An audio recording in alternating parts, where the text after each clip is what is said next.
Ой, смешных историй у меня миллион. Я сейчас вспомнила одну историю. Девушка зарегистрировалась в Faberlic.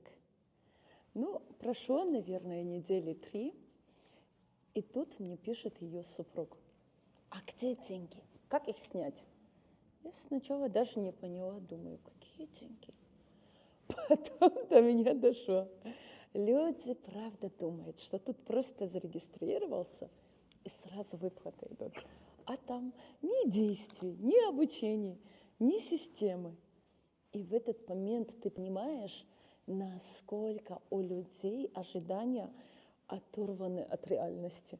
Тут же не кнопка «получить деньги», тут работа и нормальный бизнес. Сначала делаешь, потом получаешь. Но звучало, конечно, это очень смешно. Я до сих пор вспоминаю и улыбаюсь. Некоторые и правда думают, что тут банкомат. А вы как думаете? Где деньги-то?